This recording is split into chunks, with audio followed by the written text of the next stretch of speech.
In a far-off southern continent characterized by blazing hot desert, fertile, life-giving rivers, and dominated by a relentless sun, lies a country without comparison: Egypt. From the barren mountainous landscapes of the Sinai to the teeming metropolis of Cairo, the diversity of this country is boundless. With the heartbeat of a vibrant marketplace ruling trade, the giant bazaar's explosive color and variety tantalizes the senses.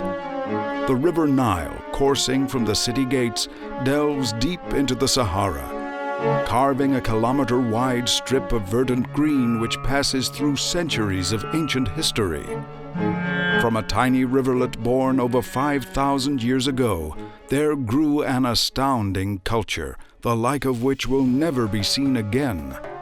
Join us on this spectacular journey through the miracle which we call Egypt.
Our journey starts in the region where several thousand years ago a man led his nation out of slavery into the Holy Land.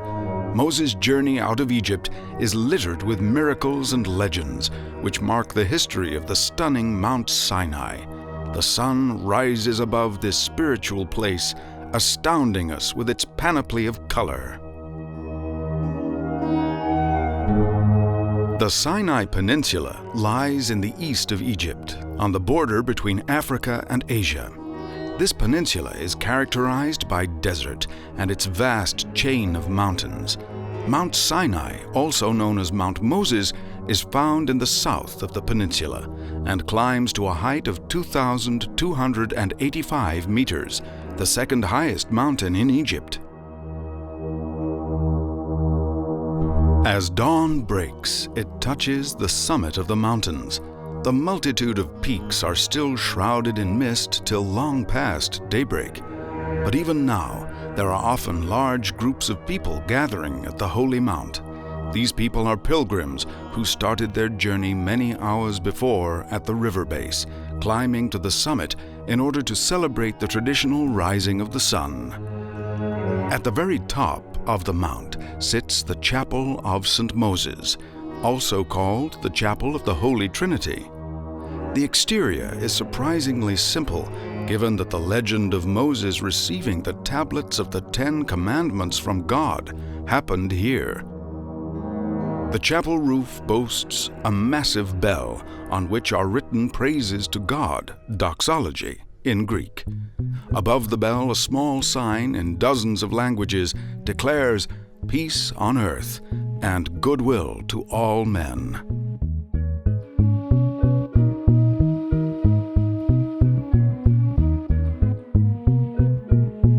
At the foot of the mountain lies one of the oldest Christian abbeys in the world, the Abbey of St. Catherine. Built between 548 and 565 BC, the abbey is named after Catherine of Alexandria, one of the most important saints in religious culture. The saint was born a princess from Cyprus who became a martyr in the 4th century AD on account of her unwavering belief. The abbey was built on top of her mortal remains. Most pilgrims are drawn by the legend of Moses. But St. Catherine's Abbey has also drawn large crowds from long ago due to its holy realm. The Abbey's library stores over 6,000 manuscripts of Christian doctrines. This is matched only by the Vatican itself. Another rarity are 2,000 icons, still partly in existence since the 9th century. This stunning collection was able to survive not only due to the monks' diligent care, but in particular due to the unusually isolated location. In all the centuries of its existence, the abbey has never been plundered, making it one of the only Christian sanctuaries in history to survive in its original form. Moses' presence emanates from the holy chapel of the thorn bush, which preserves the legend of God showing himself to Moses as a burning bush. And the angel of the Lord appeared to him in a fiery blaze of the bramble, and he saw that the bush was burning in the fire and was not consumed. God, who presents himself in Hebrew as Yahweh, in the encounter with Moses, promises he will free the nation of Israel from Egypt's captivity and to lead it into the holy land of Canaan, which in our days is known as Israel. After 10 days of extreme endurance and separating the ocean to pass through, Moses eventually led the nation of Israel to Mount Sinai. He reached the top of the mountain and received the 10 Commandments of God. Like Moses, we will submit ourselves to the desert. The largest part of Egypt is dominated by the vast Sahara. Here you can see the entire spectrum of an extreme environment, from the spiky, unforgiving rock formations to the undulating, ever-changing dunes overlooked by the burning fire of the sun. The Sahara covers most of Egypt, but the regions differ wildly within this vast landscape. To the left of the upper River Nile stretches the Libyan Desert. The right bank of the Nile covers just the eastern desert. To the north of the Libyan Desert lies the Wadi al-Hitan, one of the most important archaeological finds in terms of fossils. The desert is characterized by one element: its terrible heat. It's not unusual to find temperatures climbing to over 60 degrees. Equally extreme is the rapid fall in those figures when the air cools down quickly once out of the sun. In winter, temperatures reaching below zero are not uncommon. But easily the most dangerous aspect of this climate is the dry atmosphere and the unexpected scorching heat.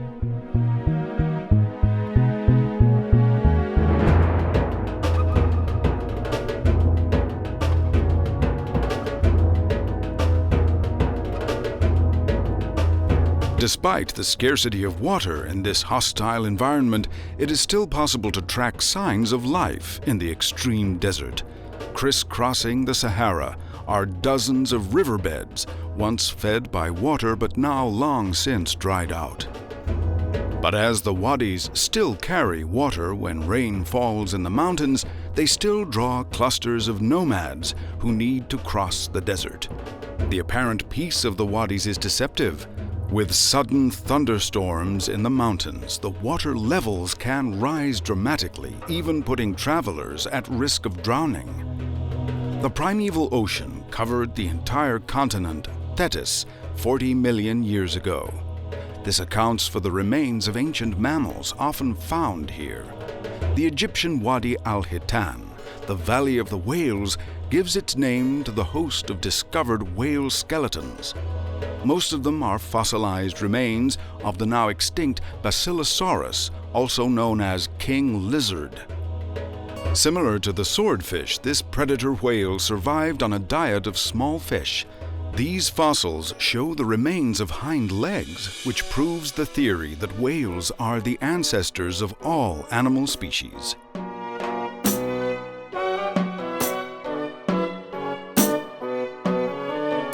To the east of the Sahara lies the Red Sea.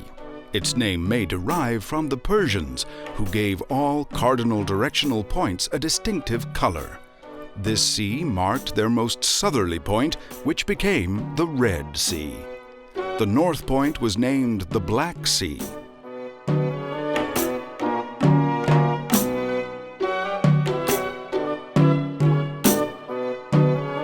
The Red Sea is the only sea which does not have a natural inflowing river.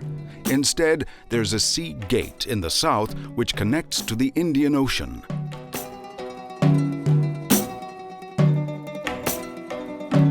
Due to its isolated location, the level of salinity is very high and makes the water clearer than most other seas on this continent. This makes the Red Sea perfect for diving tours, making it a favorite with tourists.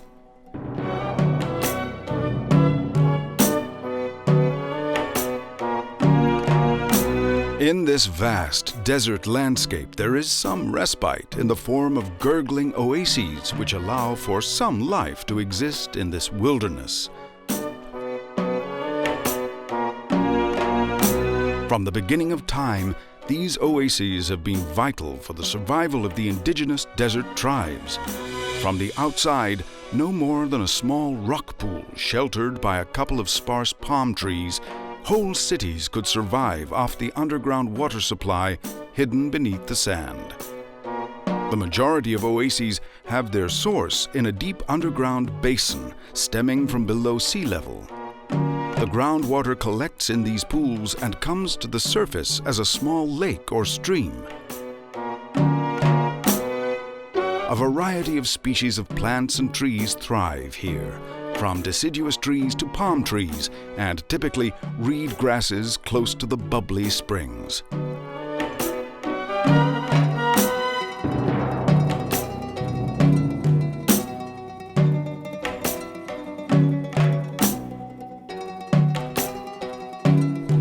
The largest oases are the ones at Fayum Basin, Al-Bahariya, and the valleys of Farafra. But despite these abundant waterholes, they are insignificant compared to the free-flowing Nile coursing through Egypt in snaking tributaries. Finally, at the apex of the Nile, it gathers towards the Mediterranean Sea, widening its delta from Cairo to Alexandria.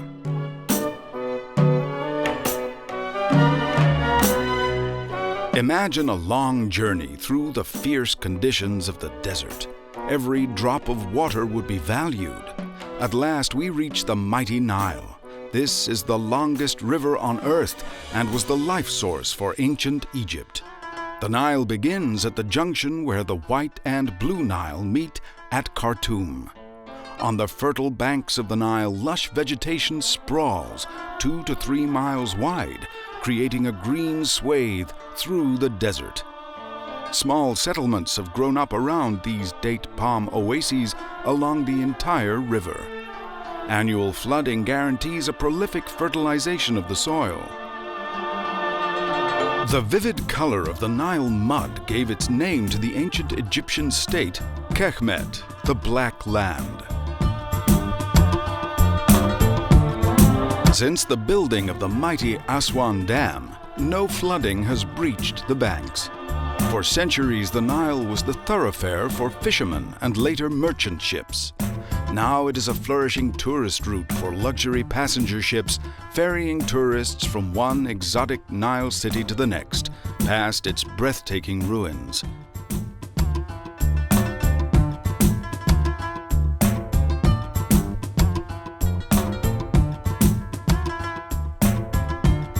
At the end of the delta, the Nile segues into the Mediterranean Sea, gathering at the metropolis of Alexandria, where our journey is leading us.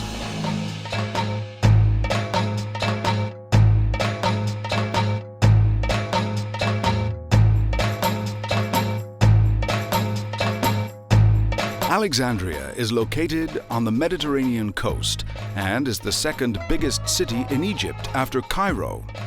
In its checkered history, the city's been a royal capital of the successors of the pharaohs and home to 2 impressive buildings, the Lighthouse of Pharos and the impressive Library of Alexandria. Since its foundation, water has played a central part in the city of Alexandria. Today, the harbor is the largest in Egypt and one of the biggest in Africa. The harbor, which was mostly known as a shipping port, became famous outside Egypt due to a huge trawl of artifacts which were salvaged from the docks in recent years. The ships belonging to ancient family businesses carry on regardless of their famous home, carefully navigating through the narrow shipping lanes. On the bank lie more ships waiting to sail or being refurbished. Many vessels from past eras of seafaring are shored up on the strand, whilst new boats are built just a few yards away. A few hundred yards away at the industry harbor of Alexandria, they build container ships destined to travel all over the world. Many of those who have not found employment as dockers are helping to complete the new ships. They often find themselves working on yachts or passenger ferries. Some of the families have worked at the Strand for generations. In the past, the demand for such boats was much higher than now. This is due to the recent Egyptian rejection of Western intervention, which has made the once booming tourist industry collapse once again.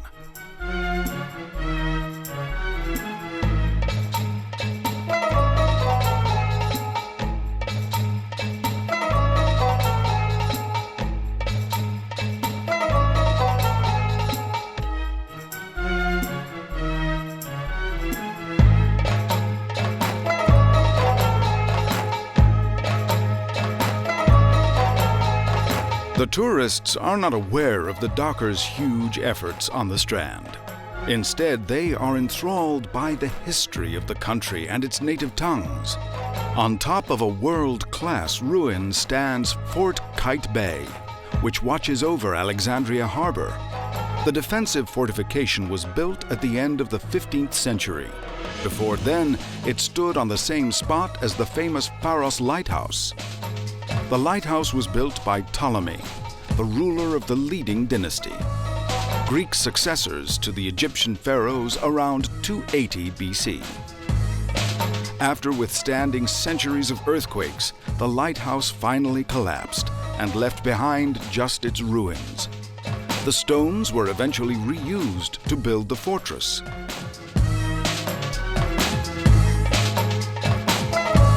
The fort has few windows, which makes the inside dank, shadowy, and cold.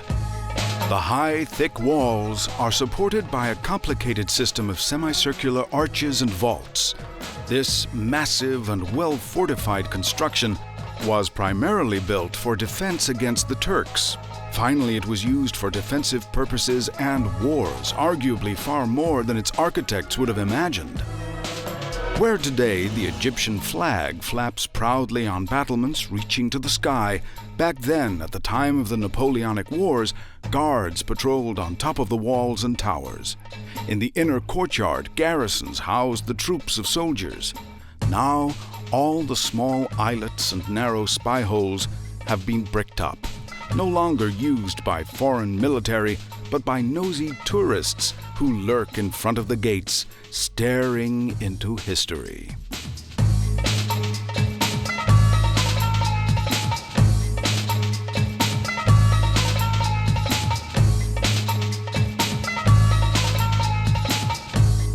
Rising along the Mediterranean coastline is the silhouette of Alexandria. The city with 1,000 facets was built by Alexander the Great in 331 years BC.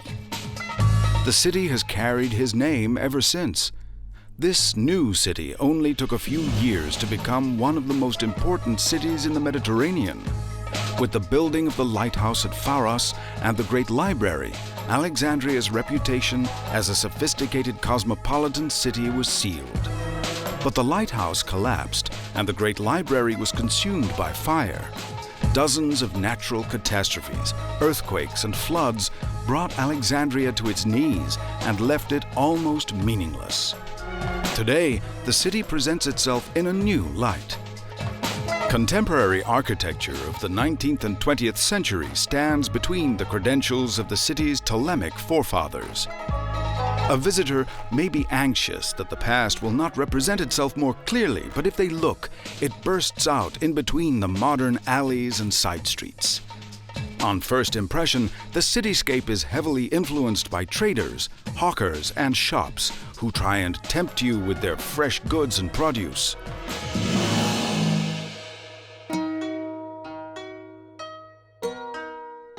Away from the trading district, you'll find all kinds of small parks, carousels, and minor fortifications for your amusement. A touring fun fair is setting up in this part of the town. As soon as it opens, all the kids are excited and storm into the new playground eager to grab the toys.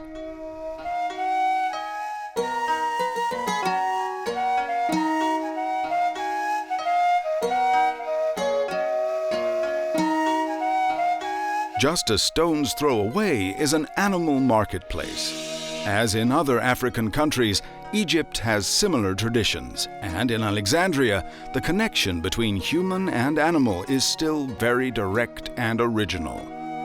Outside the city walls, herders gathered the animals into flocks to lead them into the center of the town's marketplace. In the shadow of the big municipal housing blocks, you can still find some space and peace and quiet, removing you immediately from the hustle and bustle of Alexandria.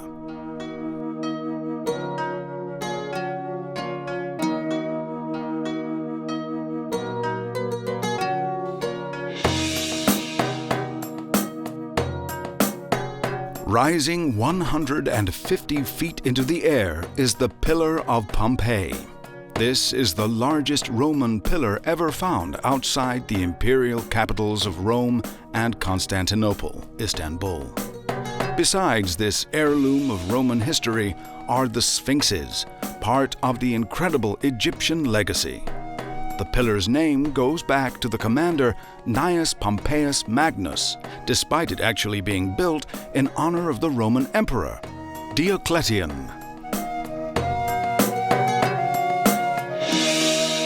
The amphitheater is the second most famous testament to the Roman era. Allowed to remain open and intact, it lies at the city's center after excavation. It is one of the rare amphitheaters which sustained the semicircular form. Apart from being aesthetically pleasing, the amphitheater's design offers a spectacular acoustic advantage. Because of the special build of the spectator-ranked seating, you could hear actors and orators even when they were whispering.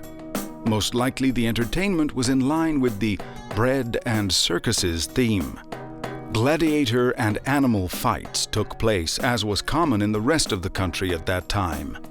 Around the important archaeological site, more and more ancient buildings have been unearthed. An insight into the spectacular former life of Alexandria.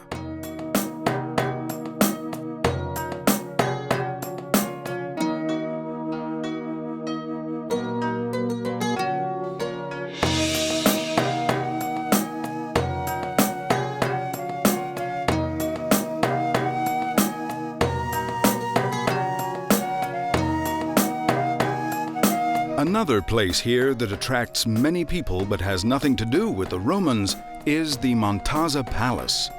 Built 100 years ago as a summer residence, it became a feature of Alexandria, which boasts a more bearable temperature than a sweltering Cairo during summer.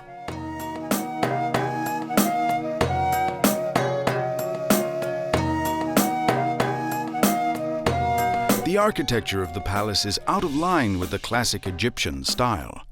Instead, there is more of a Moorish and Florentine influence, which gives the building rather more of a Mediterranean character.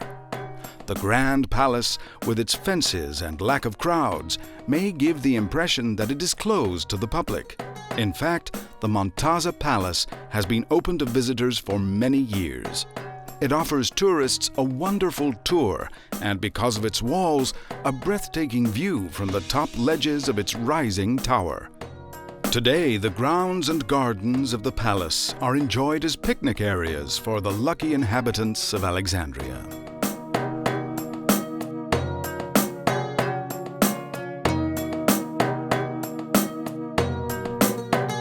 The symbol of modern Islam rises shiny-domed and dazzling in the daily sun against an azure blue sky.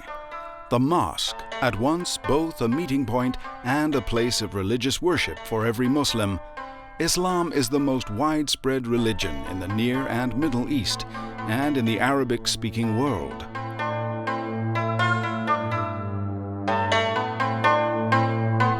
For years, Egypt was part of the Christian tradition, but has been Islamic for centuries now. Islam has already overcome all geographic borders and influences our day-to-day life in many ways.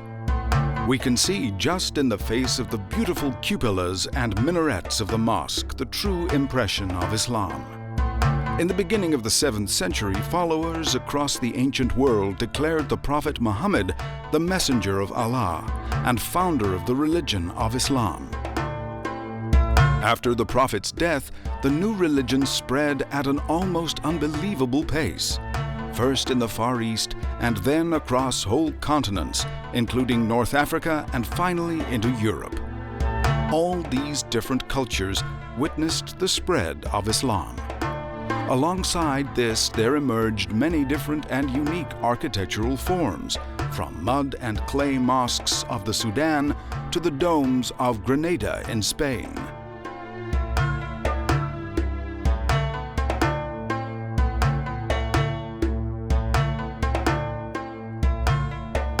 Despite their different forms, whatever a mosque appears like on the outside, they all have one thing in common: the minaret.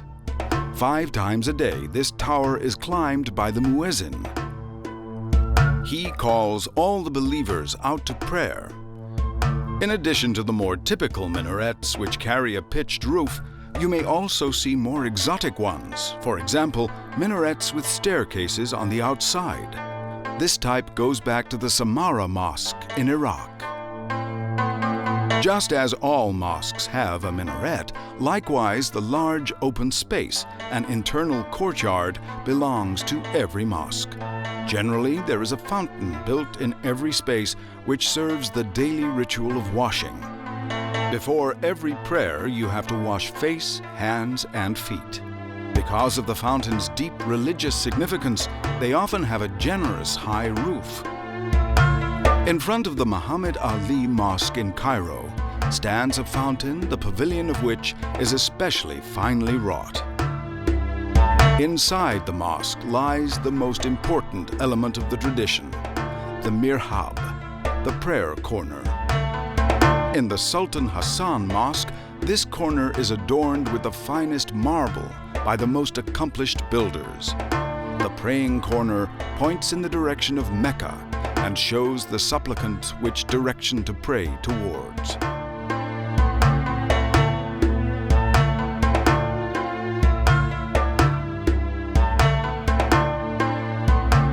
On public and religious holidays, the adjacent minbar is climbed by the mosque's spiritual leader, the imam, in order that everyone can hear him.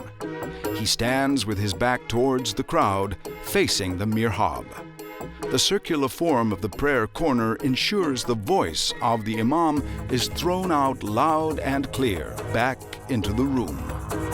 Mosques do not only serve the purpose of prayer, they are equally important as a place where the social life of the community plays its role. Apart from the glorious prayer room, there are also separate community rooms, especially in old mosques where families spend their spare time talking and worshiping together. Fountains and courtyards are found in almost every mosque, as they have always been part of a mosque's design. Islamic architecture has derived very much from sunnier climates in the globe, and therefore uses a historic interplay between light and dark, shadow and sun. When it grew dark outside, light glowed from an array of lamps with artistically designed cutouts and slits. Chains of night lights wind around mosques at sunset and give a warm, relaxing atmosphere. Throughout all the walls and windows of the mosques, you will not find any pictures of religious themes, unlike in Christian churches. There is no depiction of human figures in the Islamic religion, nor images of the Prophet. Instead, you find quotations from the Quran and calligrams, sayings, and prayers which decorate the walls of God's house. The highest point of the mosque is often decorated with cupolas with huge colorful ornaments and arabesques extending from over the ceilings all the way down to the floor.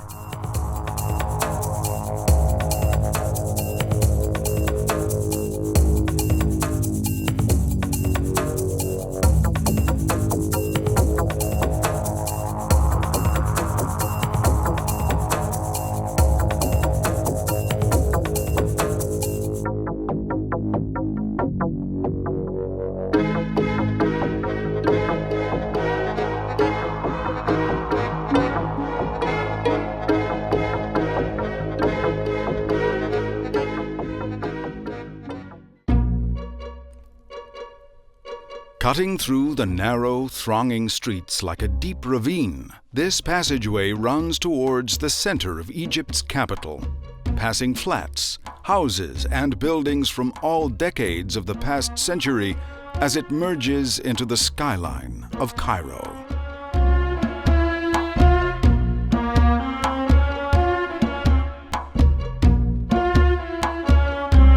Cairo lies on the right side of the Nile and at the mouth of the fan-shaped Nile River Delta.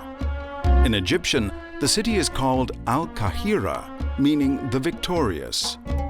From being a small stronghold, Cairo grew to being the capital of Egypt and the largest city on the African continent. Taking in the magnificent skyline of the city, one can see Cairo's multitude of minarets and mosques, together with the countless tops of skyscrapers. It is a clash between culture, religion, and a modern lifestyle. The Nile crosses the city like a lifeline. Since Cairo's foundation, the river is an absolute necessity. In addition to the water transport, Cairo has wide roads and an infrastructure that guarantees its modernity and prosperity. Hundreds of thousands travel every day from the suburbs and outskirts to the center of the capital. Perhaps due to the vast amount of people commuting in and out of the city, Cairo has developed a very flexible attitude to traffic regulations.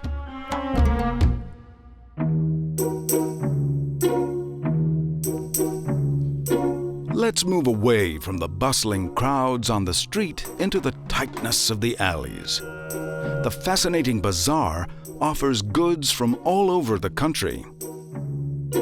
Some of the shops seem tiny, but each merchant is absolutely convinced of their own products and can delve into the stock, producing incredible treasures like magic. Apart from the array of spices, herbs, and garments, the bazaar also offers more precious items. Some sellers offer bowls and plates made from metal or slate, decorated with ancient calligraphy.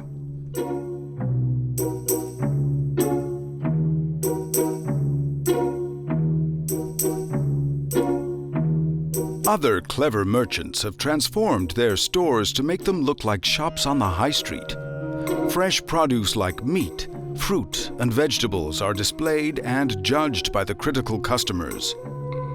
The choices on the market are vast, and prices can differ wildly from store to store, every store, often with the written prices having no substance at all. Here in the gigantic bazaar of Cairo, the principle of bargaining rules. Haggling or bargaining can take minutes, but if it's about a valuable piece, it could take much longer. It's pretty much taken as an insult if a customer accepts the first price the seller offers them. Bargaining is a kind of ritual here, as much a part of the sale as the payment. Herbs are the most popular product. Over hundreds of years, herb and silk stalls exported their exotic powders to various European countries. Today, herbs and herbal mixtures are prepared in various small warehouses. The products are milled to begin with.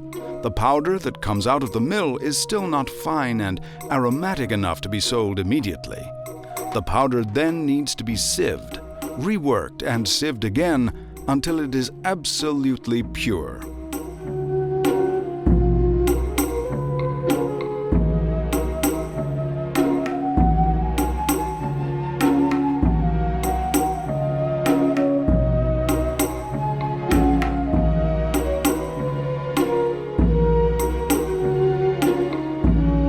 It will then arrive in huge bags at the market.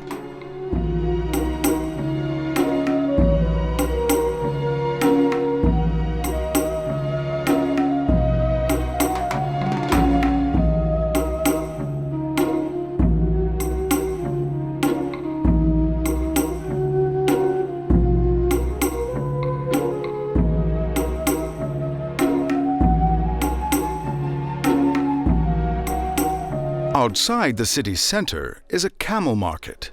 This traditional ancient market was much more important during the time when caravans traveled through the desert. Many caravans started out in Cairo to travel towards Mecca. The route from Cairo was known as the safest for the believers. Although the traditional routes to Mecca are not in use anymore, the camel market still is very busy today. Overseers watch that the camels stay in their places, close to their sellers. There are many traders here too, so no animals are mixed up. The camels are marked with colors. These camels have been bought and are leaving the camel market for their new home.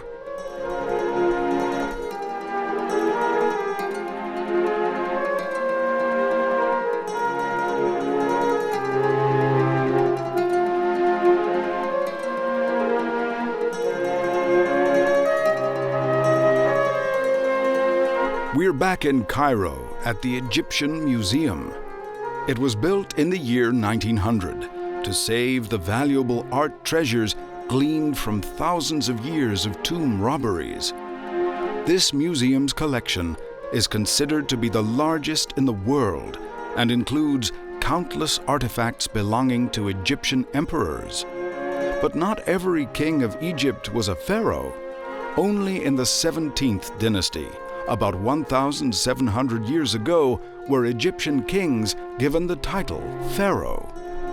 Standing out from the many mummies, the most famous exhibit is the golden death mask of the legendary young king Tutankhamun. This mask consists of 11 kilos of pure gold.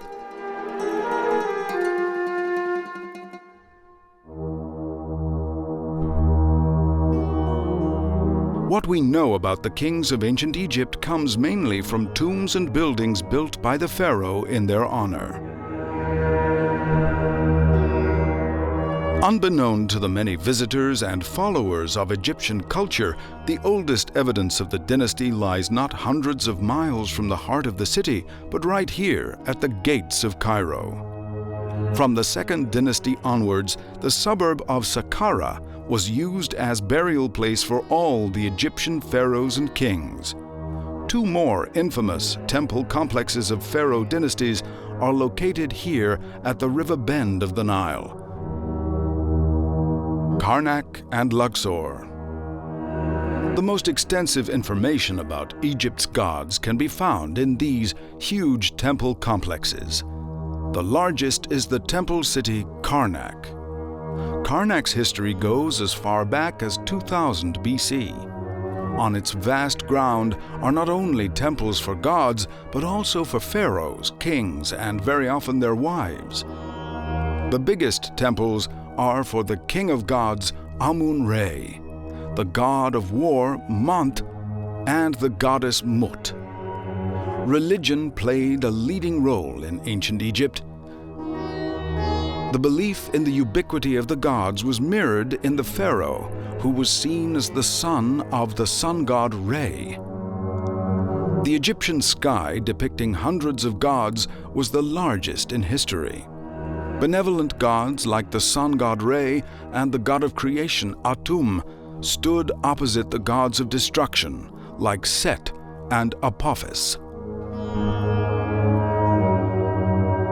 In Karnak is also the largest finished obelisk, standing 90 feet high. Obelisks were seen as the symbol of the rays of the sun god Re, and therefore had huge religious significance.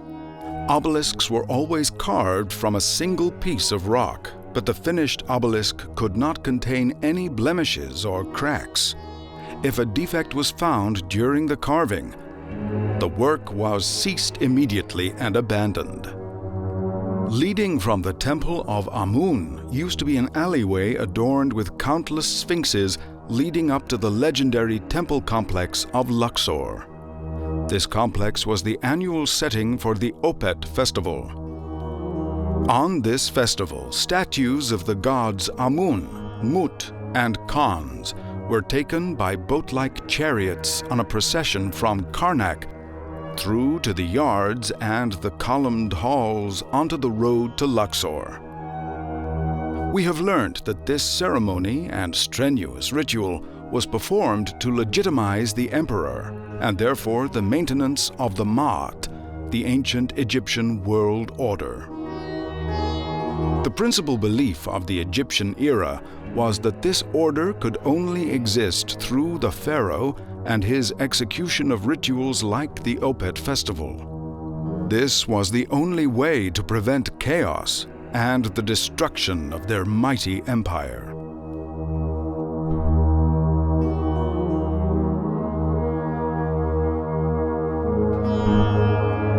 Close to the Nile Delta lies the dead city Saqqara. Some of these burial tombs are over 5,000 years old.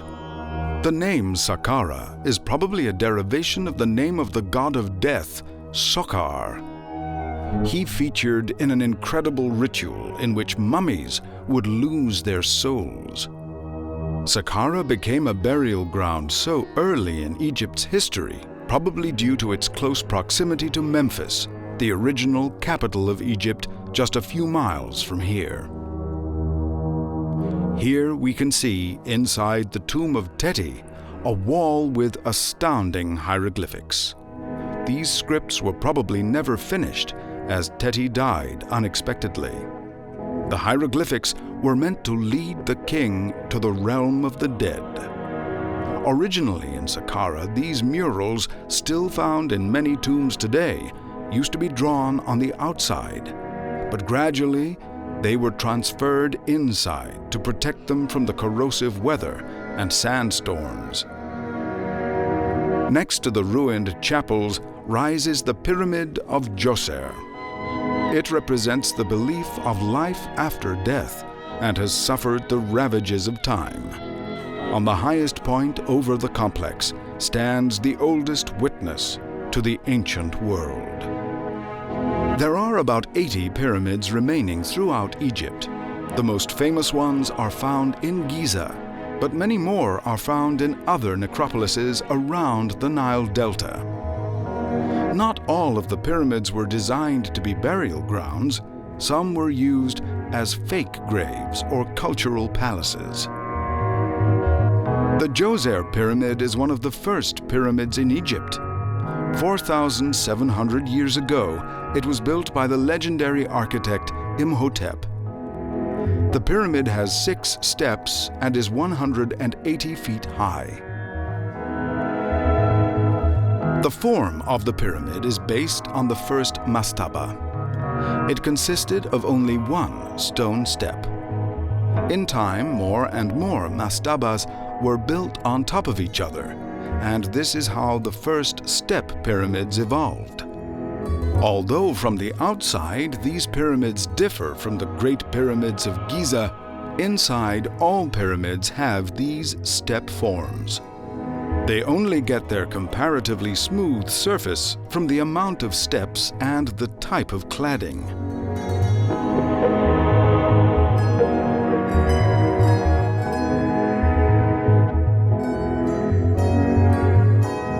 Not all finished pyramids are free from defects. The Meidum Pyramid is barely recognizable as a pyramid. It looks more like a multi-level tower. The visible remains are just the core of the old pyramid. Large parts of this pile of rubble used to be part of this pyramid. The Bend Pyramid is the oldest and also the strangest pyramid found in Egypt. Its most obvious feature is the huge bend halfway up. This may be due to problems with stability during the building phase. The Red Pyramid is also an astounding structure. Like the Bend Pyramid, it was built by King Snofru. As its name indicates, it is characterized by its red coloring. The builders learnt from their experience with the Bend Pyramid and were able to build the Red Pyramid without defect, making it 600 feet high. The most famous and arguably some of the most incredible formations of the Egyptian style are the pyramids of Giza. They are the only ancient wonders of the world not affected by natural catastrophes. Only a few miles outside Cairo, they are still the most favored destinations for tourists all over the world, as much today as 100 years ago. Here, visitors stand with amazement in front of the pyramids of Merenninos, Khephren, and Cheops. The internal structure of one pyramid could be totally different to another.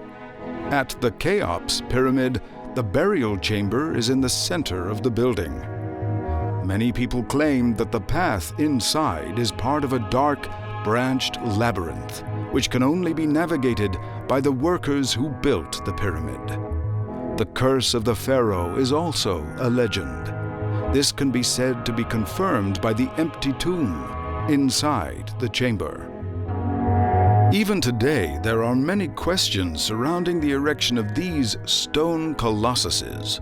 Despite the fact that Egyptians knew of the wheel in their time, all of the heavy stones, often over a ton, were transported without carts or similar transport. The Cheops pyramid, standing at its 350 feet, is the highest building around.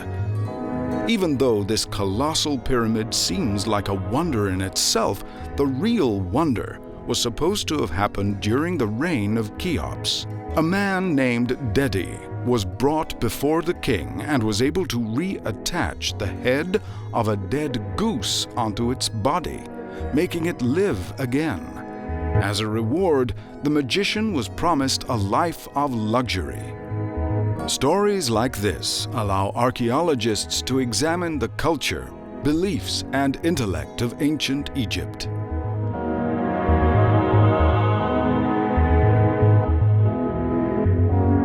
The camels wait patiently in the hot desert sand.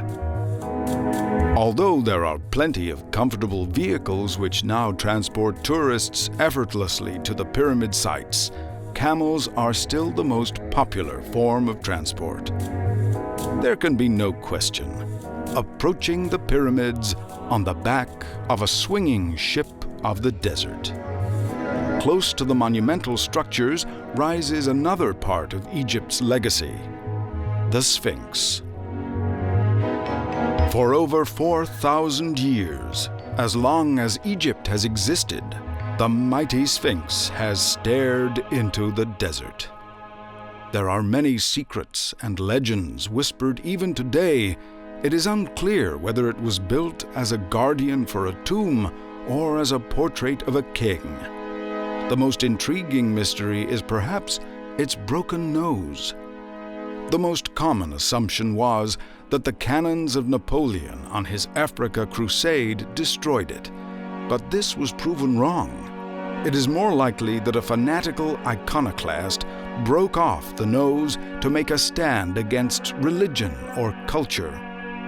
So, since then, the Sphinx watches the burial grounds of the pharaohs without its nose.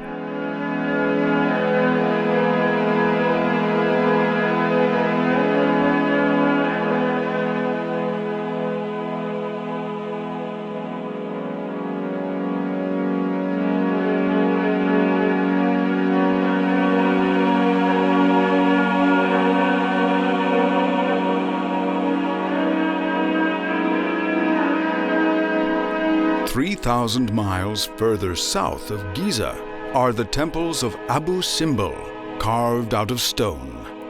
Originally, the temple complex of Abu Simbel was located where the Nasser Barrier Lake is today. About 50 years ago, the Aswan Barrier Lake was built and threatened to destroy Abu Simbel. In a worldwide campaign, the whole complex was removed, including the original rock, and rebuilt around 600 feet further down the site. Carved in stone, the imperious wife of the pharaoh, Ramses, Nefertari, overlooks the Nile. This temple was built in her honor. At the entrance are two figures of Ramses II. Both the married couple's statues are the same height. This is a symbol of love from Ramses. Usually, the wife of a king has a lower status than the king himself. The temple is not just dedicated to Nefertari, but also to the goddess Hathor. This is emphasized by the Hathor columns inside the temple, which have the faces of the goddess. The center of Abu Simbel is not the temple of Nefertari, but the great temple of Ramses II. His burial place is about 500 feet away from his wife's. Every great temple of ancient Egypt has a huge main entrance. It is called a pylon. At Abu Simbel, the rock itself is the entrance gate. On the edge of the gate are 4 seated statues. Each statue represents Ramses himself. These self-portraits show Ramses' desire to be the same as the gods. This can also be read on the inscriptions on the statues, on which he is described as the son of all emperors, lover of Amun and Atum, and emperor of both countries, Upper and Lower Egypt. Many halls with countless inscriptions and statues of gods are carved into the rock. In one of the halls is a relief that shows scenes of the life of the pharaoh. In the last room of the temple, the sanctuary, are statues of the gods Ta, Amun-Re, Re-Harakti, and in the middle, Ramses himself.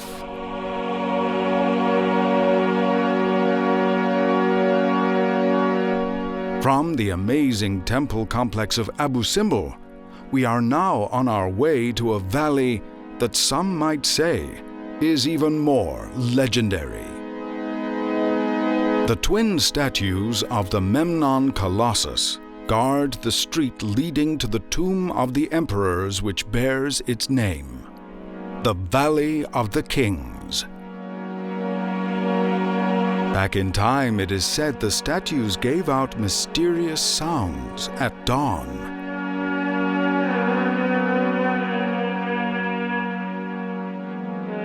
The Valley of the Kings is close to the temple complexes of Karnak and Luxor on the other side of the River Nile.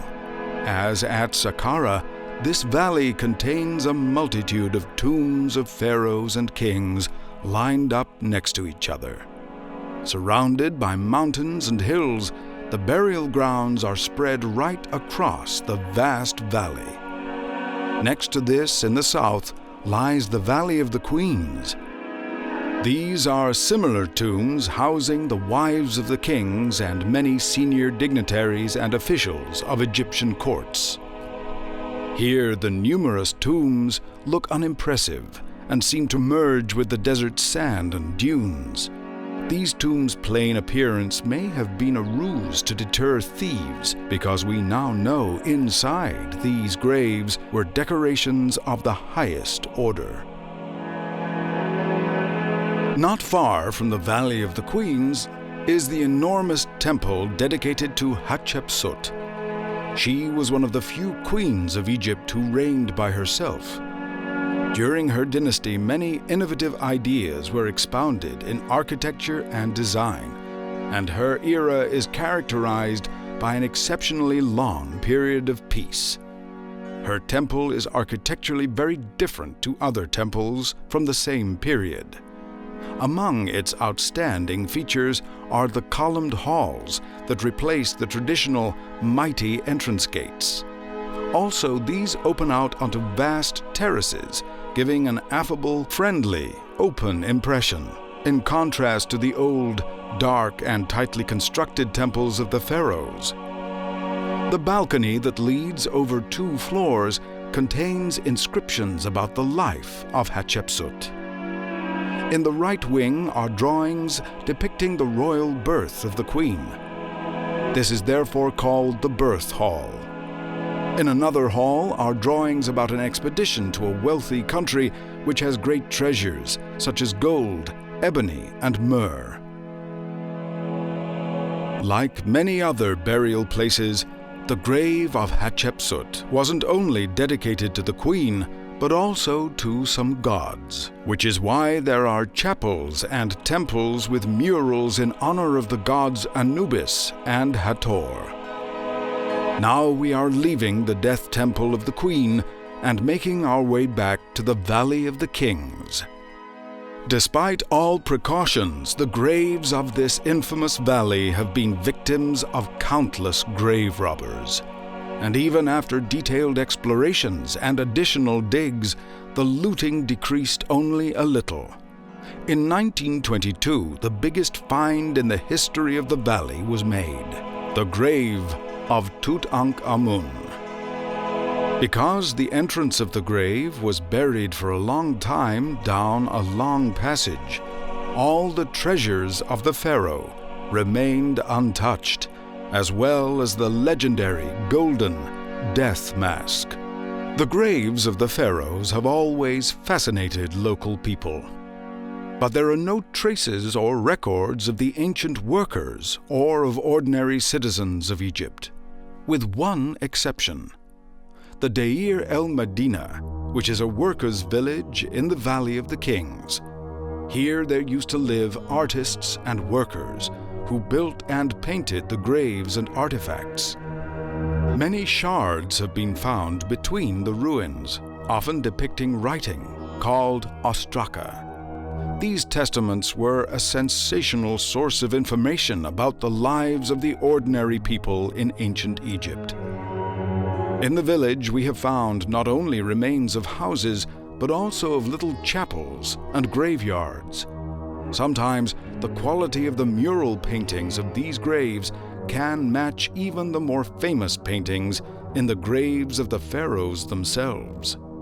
Not far from the Valley of the Kings, there is the Ramesseum. The temple was not always heavily damaged like today. Originally, it looked more like a fortress than a cult site in honor of Ramses II. Now, only a few high walls remain as evidence of the military character of this funerary temple. Similar to the temples of Abu Simbel, there are many statues of Ramses II carved into the rock. Also, part of the grave, there was apparently a holy lake and further outbuildings. But here time has done more damage than to other sites. This can be clearly seen on degraded pillars or on the remains of pharaoh statues.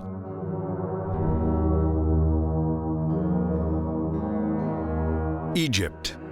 Thousands of years of ancient history. Scores of events and colossal evidence of human accomplishments.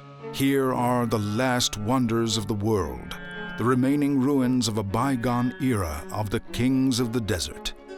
The lights of the big cities are shining over the same ground where once miles of processing worshippers prostrated themselves before the pharaoh.